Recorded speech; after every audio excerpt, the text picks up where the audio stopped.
Hey, discerning listeners, this is Chapter 7 in our deep dive on neo-Nazism of today. So let's get into it. My name is Dr. Kirk Hanna. I'm a therapist and a professor, and this is the Psychology in Seattle YouTube channel and podcast. Who are you, Berto? My name is Humberto Castañeda, and I am a platypi curator. So let's just start off with your outline, getting back to the history of Nazism. Yeah. So lead us away, Berto. Yeah, because a lot of what we've been talking about is all these outcrops, modern outcrops. But we were in previous episodes had discussed how like the Nazi ideology is built on this foundation of multi-pronged stuff, including mythology, religion, philosophy. We talked about it. We talked about psychology, science, and it's because. And one thing you discussed in one of the earlier previous episodes about like what was it? The hodgepodge. There was a word you used. What was it? Cultural syncretism. Syncretism, great. They were doing this. They were doing this, and it was to create this sense of like grandiosity, religious right, like not the right political, like the right to, right? Like we are righteously this way. Okay, well, in the middle of all this is the biggest, most prominent figure in the Nazi movement and ideology, and it's Hitler. And so I wanted to quickly go through some of his youth, like some important things about his youth, and then his rise to power, because sadly, I think it can teach a lot, you know, and like the whole thing, if we don't know our history, we're doomed to repeat it, blah, blah. What do you say? Sounds good. All right. Okay, so Hitler was the fourth of 6 children born to Alois Hitler. I didn't know Alois could be a guy's name. And Alois's third wife, Clara Polci. 3 of Hitler's siblings died in infancy. So, you know, this wasn't uncommon, but man, I was thinking how hard that must have been. Like, you have siblings, they die. Like, just as a matter of course. He was born in Austria. And this is very important for the whole development of the thing because he had this like complex, and they write about it, and he wrote about it in Mein Kampf, that even as a child, he believed that Austria rightfully belonged as part of Germany. He didn't like the fact that it was now 2 separate things. And so the whole nationalism thing, it wasn't just about Germany. It was about this bigger German empire. And he probably was influenced by other people who had the same idea, right? Yeah. I don't know. Probably in Austria, there were people that felt that way. No, I mean, there were.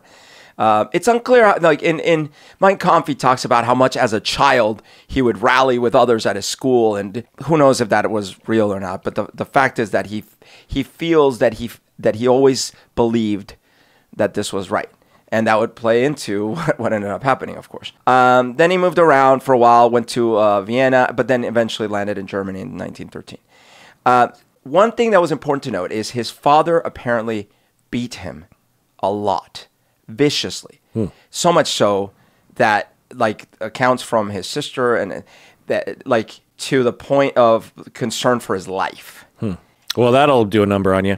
I'm reminded that on my list of deep dives that I've been compiling for the past 15 years of doing this podcast, the psychology of Adolf Hitler has been on that list for probably 14 years. And I think it was motivated by that detail that I had forgot, that you just wonder if his dad hadn't beat him, would there have been the Holocaust? Yeah. Would there have been the Nazi Party? Or would it have looked a lot different or something? Would it have been worse? Who knows? You know, you could argue that his obsession with invading Russia against all of his advisors' advice might have been motivated by this transference. I mean, who knows? But the point is that it's interesting to think about his development, and we know that, right? So did you get any details about the viciousness? Yeah, I mean, so, well, like I was saying, so the issue wasn't just like that he'd be like, smack him around. No. He would beat him to the point where he had to go to the hospital. Wow. And where a couple times the sister, like the mothers would step in trying to protect him and often would not succeed. And they were concerned for his life. Like, that's severe. Severe.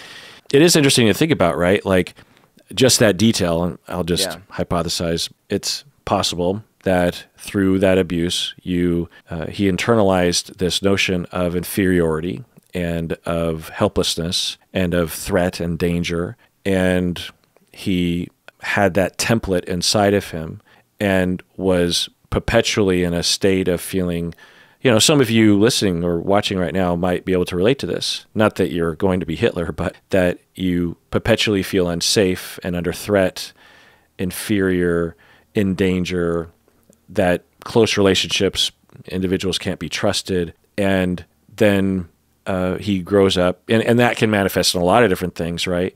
But for him, you could imagine that it would cause a lot of internal turmoil, a lot of self-hatred probably, and a need to find a scapegoat. And then through World War I, he is made to be inferior. He fights in the war, and they lose, and they have their land taken away. They're emasculated, so to speak. And, it's no longer dad that is the enemy.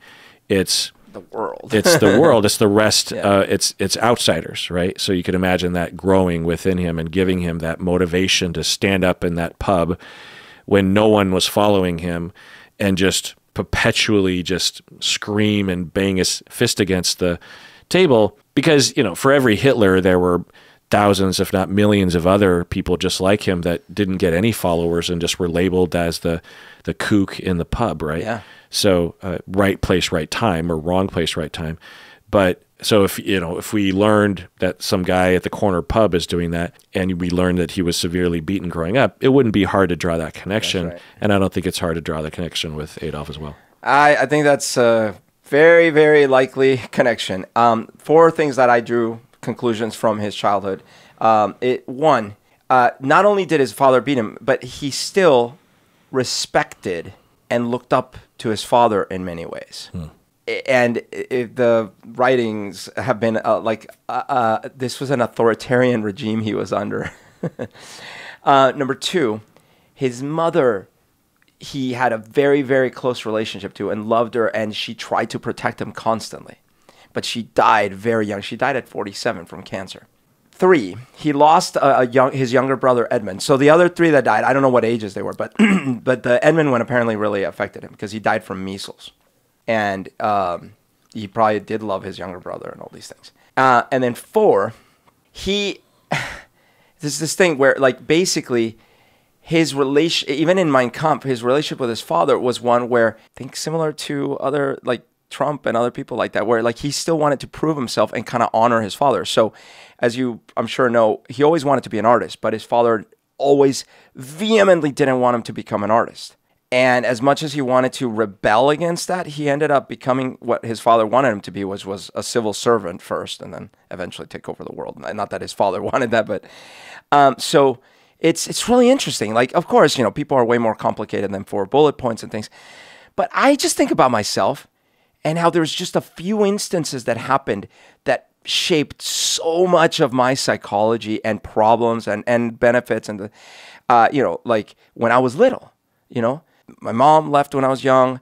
My dad had struggles and all these things. And of course, it wasn't one single moment, but it was, well, my mom leaving was, but it was themes. And these themes can be summarized in bullet points. And they absolutely had a huge impact.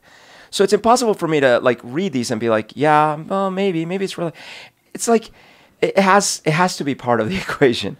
And then the whole thing we mentioned in one of the previous episodes that one of the theories of why he hated Freud so much was because Freud talked about the sexuality between the child and the mother and all these things. And I think this really rubbed, in a terrible choice of words, Hitler the wrong way. But anyways, so that picture, out of that emerges young Hitler into World War I. All right, well, let's take a break. And when we get back, it'll just be for patrons of the podcast. So if you want to hear the rest of this chapter, become a patron. Otherwise, please take care of yourself because you deserve it.